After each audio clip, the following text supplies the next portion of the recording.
Assalamu alaikum warahmatullahi wabarakatuh. So, talking about Ramadan. Ramadan is month of Bushra, glad tidings, a month of forgiveness and self-improvement. During Ramadan, we try to build our relationship with our Creator and, of course, our fellow sisters and brothers in Islam. We do that by going to the masjid, salah, and, of course, lots of yummy iftar. Inshallah, those days will return again. And until then, I want to leave a little tidbit of information on how we can keep Ramadan alive in our heart. I want to do that by sharing 3 very practical tips with us. Let's maximize, number 1, let's maximize our effort by having taqwa, consciousness of Allah. How do we do that? One simple way is to go over our dua book at home and looking at the different duas that are set out for us. So, like, for example, drinking water, dua for going outside, etc.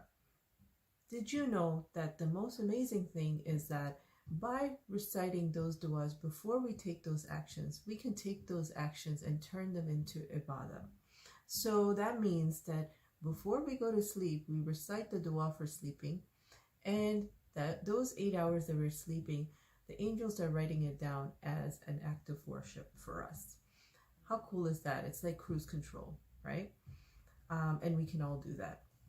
Number 2, time management. How do we manage our time and be conscientious in how we spend our time? So one of the things I can say is that having a little journal or putting a calendar together where we slot in, and even if it's a 10-15 minutes of ibadah, which is a form of, let's say you want to do Quran or tasbih, put it in so we can actually track how much time we're spending towards Allah and how much rewards we are putting towards for the akhirah.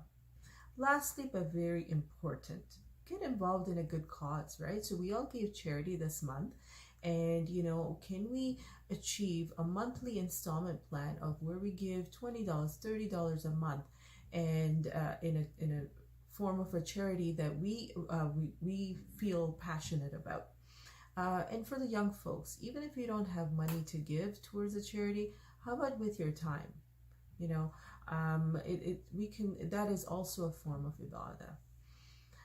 I want to hear from you on how you plan to keep your Ramadan alive in your hearts.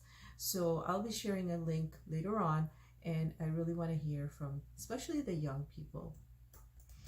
With that, I will say Eid Mubarak, and may your hearts be filled with laughter and joy on this day of Eid.